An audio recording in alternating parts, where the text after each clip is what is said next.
오늘 우리에게 주시는 하나님의 말씀은 열왕기상 18장 21절 한 절 말씀입니다. 열왕기상 18장 21절 한 절 말씀, 우리 모두 한 음성으로 같이 봉독하도록 하겠습니다. 엘리야가 모든 백성에게 가까이 나아가 이르되 너희가 어느 때까지 둘 사이에서 머뭇머뭇하려느냐? 여호와가 만일 하나님이면 그를 따르고 바알이 만일 하나님이면 그를 따를지니라 하니 백성이 말 한마디도 대답하지 아니하는지라. 아멘. 아멘. 너희가 어느 때까지 둘 사이에서 머뭇머뭇하려느냐?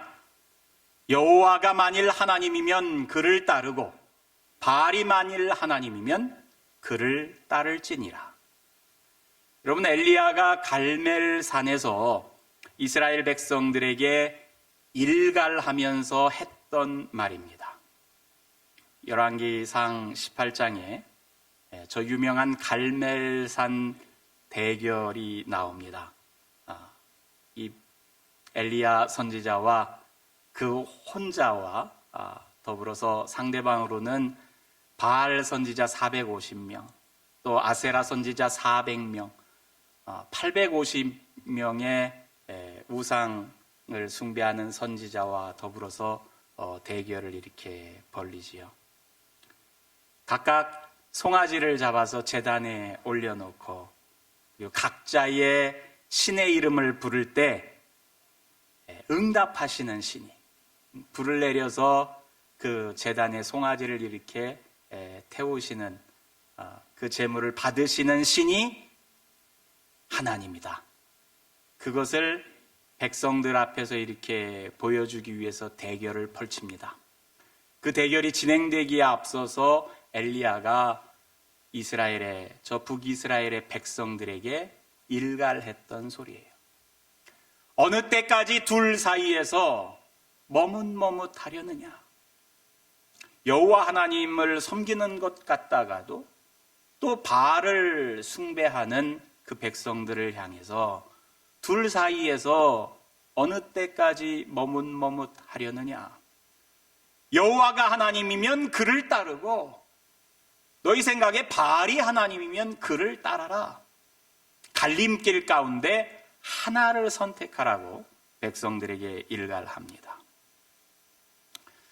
이 대결을 펼치는 장면을 여러분 열왕기상 18장은 자세히 이렇게 기술해주고 있습니다. 바알의 선지자들 또 아세라의 선지자들 그 850명이 하루 종일 송아지를 이렇게 올려놓은 그 제단에서 그들의 신의 이름을 부릅니다. 응답이 없지요. 오전이 다 지나가고 정오가 될 때까지도 응답이 없어요. 그러자 엘리야가 조롱하는 듯한 말을 이렇게 뱉지요. 기다려도 수를 보이지 않으니까 우리가 여러분 장기 두다가 상대방이 이 생각을 오래 하면 뭐라 그래요? 장기 두는 사람 어디 갔나? 그러면서 어르신들이 이렇게 조롱하듯이 그렇게 뱉는 말처럼 엘리야가 이 바알 선지자들 향해서 조롱해요. 야, 너희 신이 묵상하는 거 아니냐? 어디 잠깐 나갔냐? 혹시 길을 이렇게 가고 있는 중 아니냐? 혹시 자거든 열심히 깨워봐 하면서 조롱하듯이 이야기를 합니다. 그 소리를 듣고서 바알 선지자들, 아세라의 선지자들이 더 막 이렇게 자신들의 신의 이름을 불러대요. 자신의 몸에 상처를 내어가면서 칼로 온 몸을 그어가면서 자신들의 피를 흘려가면서 저녁나절 되도록 그들의 신의 이름을 부르는데 그럼 바알의 응답이 있나요? 아세라의 응답이 있습니까? 우상이 응답할 수가 없지요. 여러분, 그 전설 가운데 아브라함의 아버지가 우상을 만드는 자라고 그러잖아요. 이 아버지가 우상을 만들어서 그 우상을 이렇게 팔아가지고 가족이 사는데 이 아브라함이 한 번은 아버지가 만든 그 우상을 자기가 가가지고 다 부셨어요. 이 다음날 자고 일어나서 아버지가 자기 공방에 가니까 자기가 정성껏 만들어서 팔아야 될 우상들이 다 부서져 있는 거예요. 그래서 아들을 불러다가 아브라함에게 야단을 칩니다. 야, 이게 도대체 어떻게 된 일이냐? 내가 어떻게 만들었는데 저게 저렇게 다 이렇게 부서져 있냐? 그러니까는 아브라함이 아버지에게 뭐라고 했는지 아세요? 아버지, 제가 보니까 저 우상들이 지들끼리 막 서로 싸워가지고 다 부서졌어요. 그러니까 그 아버지가 아브라함에게 했다는 이야기가, 말이 되는 이야기를 해라. 우상이 어떻게 움직여가지고 자기들끼리 싸워서 서로를 이렇게 망가뜨리느냐고. 여러분, 우상을 만드는 사람도 아는 거예요. 그게 움직일 리가 없어요. 응답할 리가 없지요. 그걸 알면서도 그걸 만들어서 팔아요. 여러분, 바알이 응답하겠습니까? 아세라가 응답을 하겠습니까? 아스다롯이 응답을 하겠습니까? 응답이 없지요. 이제 엘리야 차례입니다. 저녁 무렵이 되어서 엘리야가 자기 제단을 다시 돌봅니다. 그러면서 그곳에 12개의 돌을 갖다가 제단을 다시 이렇게 쌓아요.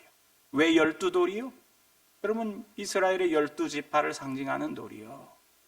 하나님에게서부터 마음을 떠나서 우상을 숭배했던 그 이스라엘의 12지파의 마음을 다시 모아서 하나님께 향하듯이 12돌로 제단을 다시금 수축하고, 그리고 그 위에 나무들을 이렇게 쌓아놓은 것, 또 그 나무 위에 얹혀진 잡은 송아지, 여러분, 그 위에 물을 3동이나 갖다가 연거푸 이렇게 붓습니다.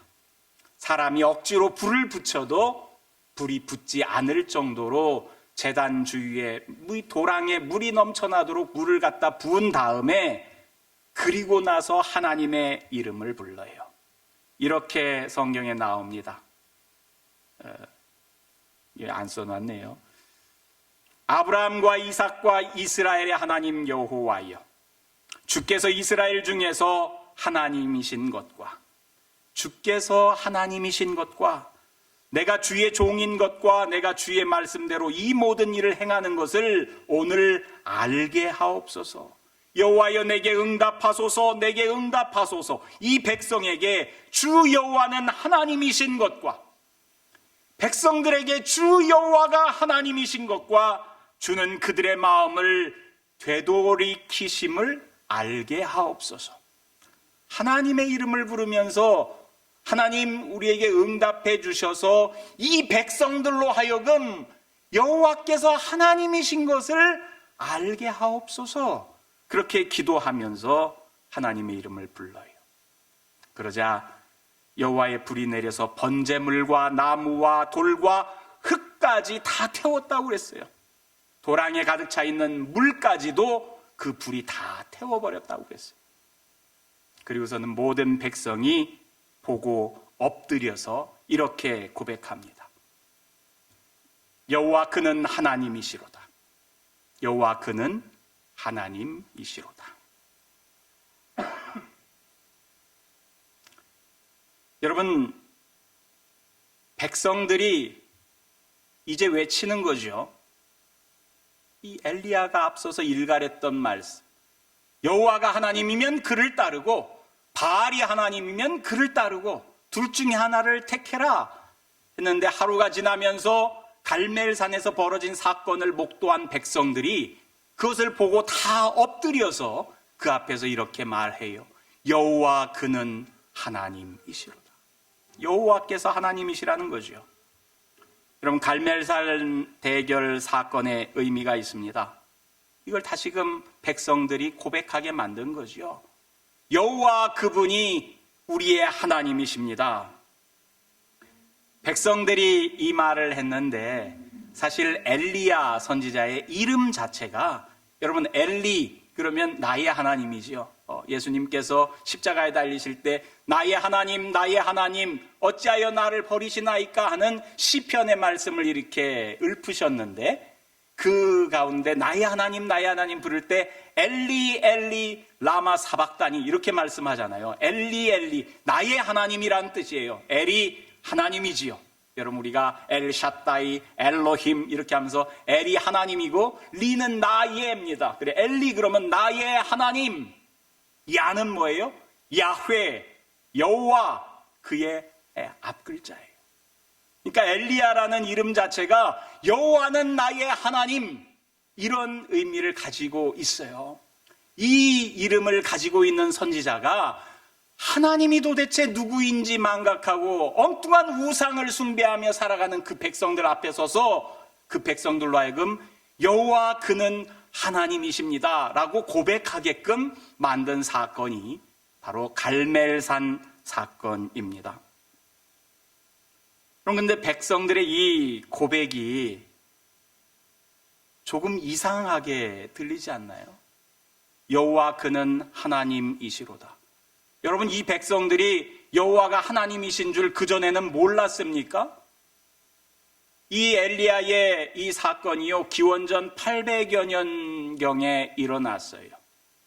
여러분 이스라엘 백성이 가나안 땅에 들어가고 그 전에 출애굽에서 하나님을 이렇게 경험하고 하나님께 말씀을 받고 그 일들이 일어난 지 벌써 수백 년이 지난 시점이에요.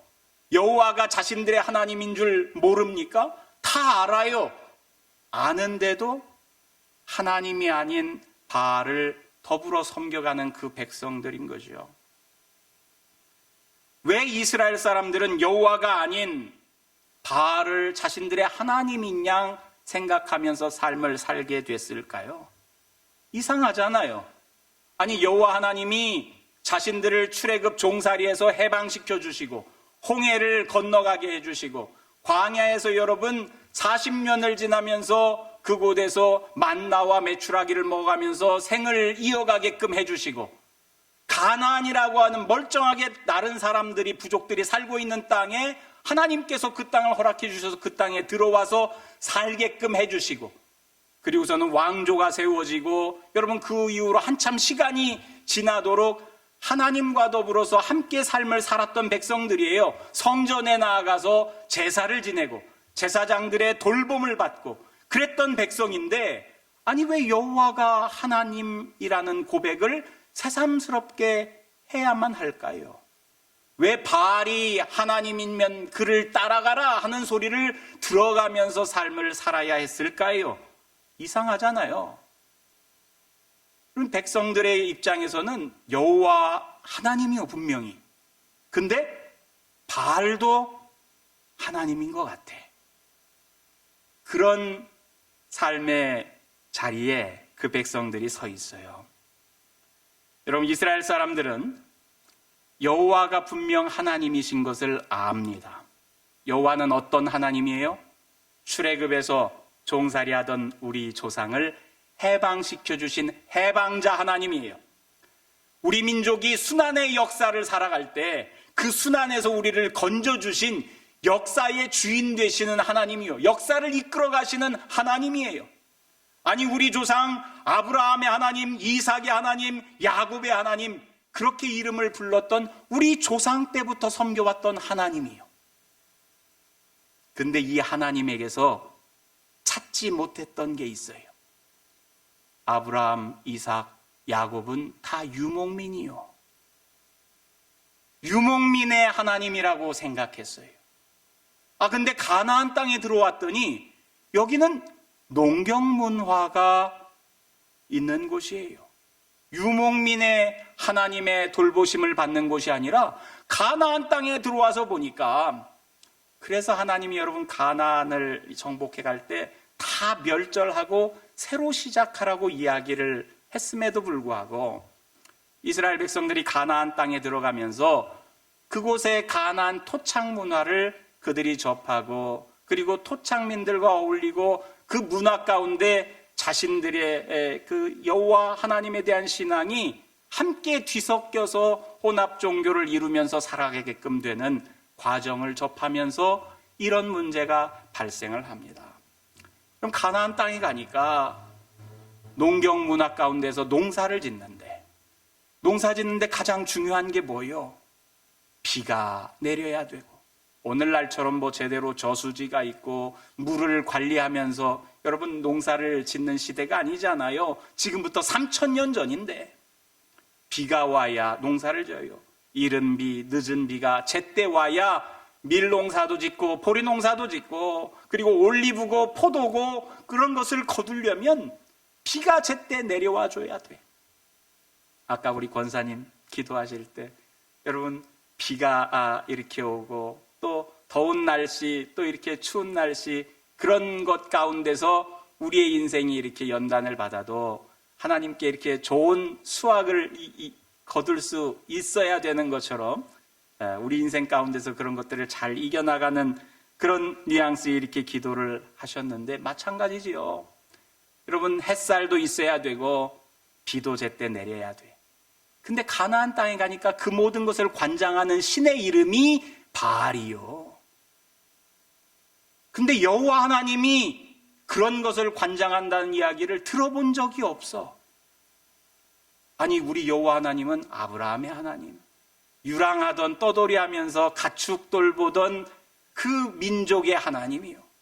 또 역사를 주관하시는 하나님인데 자연을 이분이 주관하고 비를 내리게 하고 햇빛이 있게끔 하고, 그런 신학적인 마인드가 이스라엘 백성들에게 없었던 거예요. 그래서 가나안 땅에 들어와서는 야, 농사를 지으려면 니들 어떻게 해야 되는지 알아?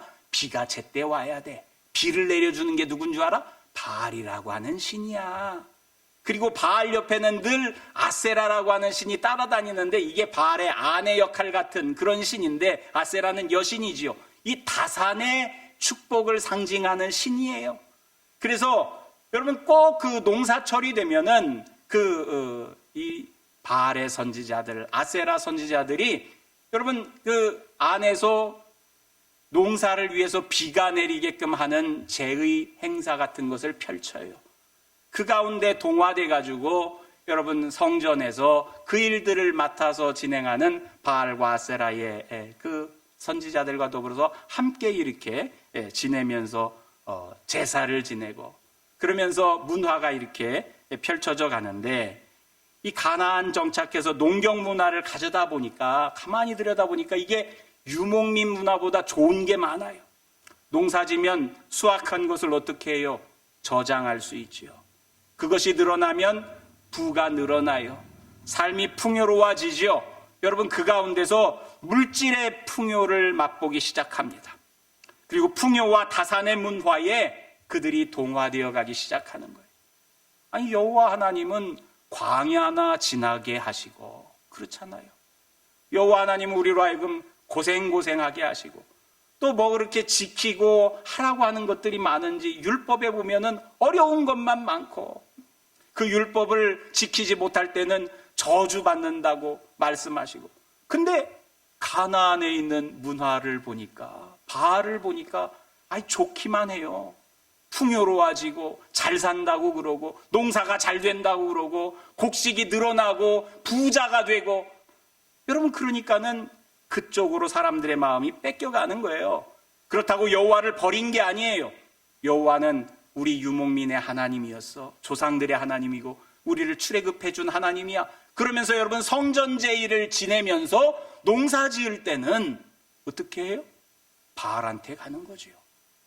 이게 여러분 나중에 시간이 지나가면 예루살렘 성전에 바알을 섬기는 그 신전 남창들이 살아요. 거기에서 열왕기 하에 가면은 그런 것들을 이렇게 정화하는 이야기들이 나오잖아요. 세상에 여호와 하나님의 성전에 바알 신전의 성창 제도를 담당하는 그런 남창들이 살게끔 하기까지 하는 그런 지경까지 이르게 되어가는 거죠.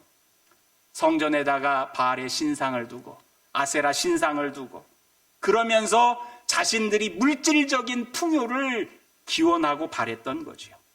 그래서 여러분 갈멜산 대결이라고 하는 것이 엘리야 이야기의 정점에 속하는 이야기지만, 엘리야가 등장하는 열왕기상 17장, 18장, 19장 이 세 개의 장을 전체를 보면은 전체 주제는 누가 비를 내려주는 자연의 신이냐 하는 거예요. 괜히 갈멜산 대결이 나오는 것이 아니라 그 갈멜산 대결의 전후 맥락 가운데는 비가 오지 않고 비가 오고 하는 이야기가 나와요. 엘리야의 등장은 여러분 가뭄과 함께 시작합니다. 보세요. 길르앗에 우거하는 자 중에 디셉 사람 엘리야가 아합에게 말하되, 이게 엘리야가 처음 등장하는 장면이에요. 내가 섬기는 이스라엘의 하나님 여호와께서 살아계심을 두고 맹세하노니 내 말이 없으면 수년 동안 비도 이슬도 있지 아니하리라 하니라. 여러분, 이스라엘에서 그 사람들이 가나안 이후에 그 사람들은 비를 내려주는 것은 바알이다 이렇게 생각하면서 삶을 살 때에 엘리야가 등장해서 여호와 하나님께서 말씀하시는데, 내가 그분의 이름을 두고 맹세하는데 내 말이 없으면 뭐 바알을 암만 숭배해도 너희들 가운데 비가 오지 않아. 그러면서 여러분 가뭄이 계속됩니다. 3년 동안이나 가뭄이 계속된 다음에 엘리야가 아합 왕 앞에 나타나지요. 그리고서는 갈멜산 대결을 이루는 거예요. 그리고서는 그 시점이 언제 일어나요? 열왕기상 18장에 보니까 많은 날이 지나고 제3년에 여호와의 말씀이 엘리야에게 임하여 이르되 너는 가서 아합에게 보이라. 내가 비를 지면에 내리리라.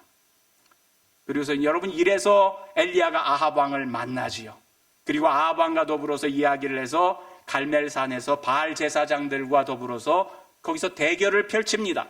그리고 그 대결에서 승리한 다음에 백성들이 여호와 그는 하나님이시로다 이 고백이 있은 다음에 하나님께서 비를 내려줘요. 그러니까 가만히 보면 바알 제사장과 싸워서 이겼어, 하나님이 진짜 하나님이야 라는 것이 그 사건에서만 보여진 것이 아니라 모든 사람들이 비를 내려주는 건 여호와 하나님하고 상관이 없어 이렇게 생각하고 있을 때에 그 신학을 고쳐주는 거예요. 누가 자연의 신이야? 바알이야? 아니야. 자연도 여호와 하나님이 다스리는 거야. 농경 문화 속에서도 여호와 하나님께서 비를 내려주시고 햇볕을 주시고 농사도 도와주시는 분이 여호와 하나님이야 하는 생각을 백성들로 하여금 할 수 있게끔 이렇게 만들어준 거예요. 이제 여호와 하나님은 유목민만의 하나님이 아니라 농경민들의 하나님이기도 한 것을 그 백성들이 알아가는 거예요. 출애굽 역사의 하나님일 뿐만 아니라 비를 내리며 자연을 다스리시는 하나님이시기도 한 것을 고백하는 거예요. 여호와가 하나님이시라는 것을 몰랐던 것이 아니라 여호와 하나님이 비도 내려주시는 하나님이구나. 바알이 자연을 다스리는 게 아니라 여호와 하나님이 비도 다스리시는구나 하는 것을 그 백성이 처음 알게 됩니다. 여호와 그는 하나님이시로다. 여호와 그는 하나님이시로다. 여러분, 하나님은 여호와 하나님 한 분뿐이십니다. 가나안 땅의 다문화, 다양한 신들을 섬기는 그 문화, 여러 신들의 역할들이 이렇게 나누어져 있어서 비는 누가 주고 가축의 생산은 아세라가 맡아서 주고 이런 것이 아니라 여호와 하나님이 유일하신 하나님이요, 그 하나님이 우리 인생의 모든 것들을 관장하시는 하나님이다. 그분은 역사의 하나님이시며 자연의 하나님이시며 창조주 하나님이시고 생명의 주인이신 하나님이십니다. 여러분, 길지 않지만 열왕기상 17장, 18장, 19장 이 3장을 통해서 엘리야 선지자를 통해 하나님이 어떤 분이신지 우리에게 보여줘요. 가뭄과 비를 보여주면서 자연을 다스리시는 하나님이신 것을 보여주지요. 여러분, 사르밧 과부의 이야기를 통해서 인생의 양식을 공급해 주시는 분이 하나님이신 것을 보여줍니다. 또 그 과부의 아들이 죽었다가 되살아나는 사건을 통해서 인생의 생명이 하나님께 달려있음도 보여줍니다. 호렙산에서 엘리야를 만나서는 세미한 음성을 통해서 말씀하시는 하나님, 말씀으로 우리와 소통하시는 하나님이신 것을 보여주기도 합니다. 그리고 엘리야가 나 홀로만 남았습니다, 내가 죽게 되었습니다 탄식할 때에 그렇지 않다고 예비된 일꾼들이 있다고, 또 너는 가서 예후를 세우라고, 새로운 왕을 세우고 시대를 이끌고 역사를 이끌어 가도록 이 땅의 인물들을 준비시키는 하나님이신 것을 보여줍니다. 여러분, 이 사건들을 통해서 이스라엘 백성들은 이제 여호와는 나의 하나님입니다 하고서는 다시금 고백하게 되는 거예요. 이 고백이 오늘 우리들의 고백되길 바랍니다. 그리고 이 고백이 여러분 변하지 않고 꾸준할 수 있길 바랍니다. 오랫동안 여호와는 나의 하나님입니다. 여러분 인생이 다하는 날까지 그 고백이 이어질 수 있길 바랍니다. 사실 이스라엘의 이 고백은 오래가지 못했습니다. 우상 숭배는 계속되었고 북이스라엘도 남유다도 멸망하고 말았잖아요. 여러분, 우상 숭배는 여호와는 나의 하나님이라는 고백을 언제고 무색하게 만듭니다. 바알과 아세라, 이스타롯 등의 이름이 바뀌어졌을 뿐 여전히 우리들 살아가는 오늘 이 시대 속에서도 하나님보다 우선해서 다른 가치를 쫓는 그리스도인들이 있다면 여러분 여전히 우상을 섬기는 것이라 할 수 있어요.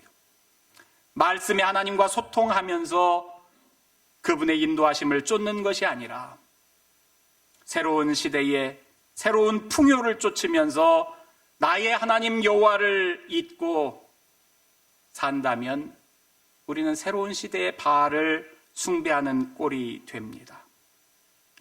여러분, 농경 문화를 처음 만났을 때 유목민족의 출신이었던 이스라엘들은 충격을 받았지요. 그리고서는 바알이 새로운 문화의 시대에서는 이 새로운 문화에 적합한 하나님이구나 라고 생각을 합니다. 오늘날 많은 사람들이 여러분 새로운 문화와 새로운 충격 가운데 똑같은 모습들을 보이지 않을까요? 여러분, 많은 것들이 오늘날 급속하게 바뀌어 갑니다.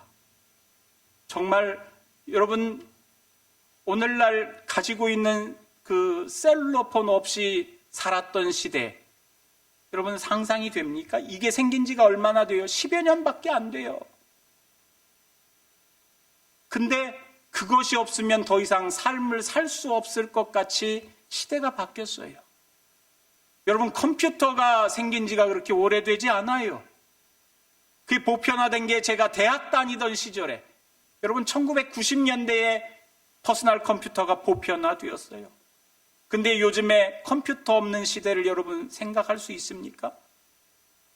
하나님께서 천지를 창조하시고 우리가 불과 한 30여 년 이전까지 인류가 진행되어 온 역사의 변화보다 우리가 살아가는 최근 30여 년간의 역사의 변화가 엄청납니다. 너무 많은 것들이 변화돼요. 근데 엘리야 시대의 하나님, 지금부터 3000년 전 이전에 여호와는 나의 하나님입니다 고백했던 그 고백이 이 격변의 시대에서도 여러분 동일하게 고백할 수 있습니까? 여러분, 셀룰러폰 시대에 여호와는 나의 하나님입니다 하면서 여러분이 힘을 얻으면서 이 시대를 살아갑니까? 4차 산업 그러지요. 사람들이 힘들여서 일하지 않은 모든 것들이 다 정보화된 시대, 대면에서 만나서 일을 처리하는 것이 아니라 여러분 온라인상에서 모든 것이 이루어지는 시대, 그 온라인 속에서 여러분 여호와는 나의 하나님입니다 고백하면서 거기에서 힘을 얻고 살아갈 수 있겠습니까? 여러분, 많은 것들이 변화되고 새로워지는 시대, 더욱이 팬데믹을 지나면서 그 변화가 급격하게 이렇게 가속화된 시대를 살아가는 우리들에게 정말로 그 가상 시대 속에서도 여호와는 나의 하나님이요, 우리가 고백하면서 살아갈 수 있도록 여러분의 신앙이 그렇게 견실합니까? 아니, 이 시대는 더 이상 하나님이 없어도 살 수 있는 시대인 것 같아. 여러분, 그렇게 생각하기 쉽지 않겠습니까? 전통적인 모임과 공동체가 해체되어가는 시대지요. 그리스도인의 신앙이 꼭 필요한 시대, 그런 것이 보이지 않는 시대처럼 진행되어 갑니다. 여러분들이 처음 미국 땅에 이민 왔을 때는 교회 안 다니는 사람들도 교회에 나아가야 미국에서 생활할 수 있었던 시대였어요. 안 믿던 사람들도 교회에 나오면서 자연히 믿음 생활을 해야만 하는 그런 시대였는데, 오늘날의 시대는 믿는 사람들도 교회에 나아가는 것이 쉽지 않은 시대가 되어버렸어요. 여러분, 이 시대 속에서도 여러분 여전히 나의 하나님은 여호와입니다, 그렇게 고백하면서 살 수 있겠습니까? 컴퓨터를 잘하고 어떻게 투자를 일구어내서 거기서 부를 축적하고, 여러분 그런데 온통 정신이 팔려 있다면 오늘날의 바알을 우리가 쫓는 것일 수 있어요. 가상화폐의 현실에서 가상화폐를 하나님보다 더 쫓아간다면 그것이 여러분들 오늘날의 바알일 수 있습니다.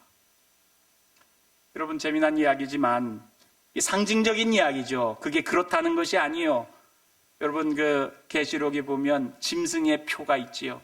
숫자 666이라고 하는 것이 그 짐승의 표에, 짐승을 표현하는 이 로마 시대 기독교를 박해했던 네로 황제를 일컬어서 그 표를 이렇게 이야기했지만, 그 표를 받은 사람만이 당시에 매매를 하고 시장에서 네로가 인정하는 상권에서 삶을 살 수가 있었어요. 근데 여러분, 재미난 것이 그 666 이야기하면서, 이게 많은 사람들이 바코드에 보면 666 있지요. 근데 바코드가 666이라는 것이 아니라 상징적으로 보면 경제에 관한 것들이 거기에 들어가 있어요. 그죠? 어떻게 하면 오늘날 더 많은 부를 쌓고 더 많은 경제 활동을 내가 원하는 만큼 이루어낼 수 있을까 하는 것들이 상징적으로 여러분 그것에 빗대서 짐승의 표처럼 여겨질 수 있다고요.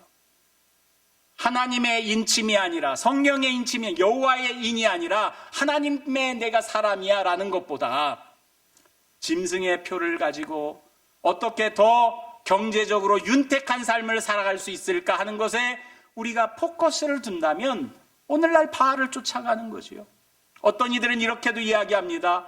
여러분, 그 게메트리아라고 그러죠. 666이라는 것이 그 문자를 숫자로 이렇게 변환시켜서 나타내는 것인데, 우리가 온라인상의 컴퓨터 인터넷 문화를 대변하는 것이 www.com 그러죠. 월드 와이드 웹입니다. 그 www가 여러분 히브리어 가운데서는 와우인데, 그 알파벳으로 6번째 있는 글자예요. 그래서 이게 또 666으로 이야기될 수도 있어. 이게 다 상징적인 이야기들이에요, 여러분. 그게 그렇다는 것이 아니라 그런 의미를 지닐 수도 있다. 근데 여러분, 온라인, 가상현실 이런 것들로 대변되는 것들도 짐승의 표로 상징될 수 있다는 거예요. 모든 것들이 다 그럴 수 있지요. 여호와 그분이 나의 하나님이야가 아니라 급변하게 변화되고 새로운 문화 가운데 노출되면서 우리를 충격 가운데 휩싸이게 하고, 이걸 붙들어야 내가 살 수 있어 라고 여기게끔 만드는 것들, 그런 것들이 여러분 짐승의 표일 수 있어요. 새로운 시대가 벌어져 유목에서 농경으로 전환될 때처럼, 그동안은 우리가 땀 흘려서 열심히 수고하면서 살았던 시대인데 이제 정보화 시대로 바뀌어서 모든 것들이 다 가상현실 속에서 이루어져, 그 속에서는 이걸 붙들어야 돼 하는 것이 나온다면 그게 새로운 바알입니다. 여러분, 계시록 가운데 하나님의 인침을 받은 자와 비견해서 짐승의 표를 갖고 또 짐승의 표를 갖게끔 부추기는 자들, 그런 자들이 나중에 이렇게 심판받을 거야 라고 이야기하면서 교회로 하여금 신앙생활을 잘할 수 있도록 이렇게 격려를 해줍니다. 자꾸 너희들 세상 가운데서 이게 더 중요한 것이 아니라 주 예수보다 더 귀한 것 없네 하고 우리가 찬양했잖아요.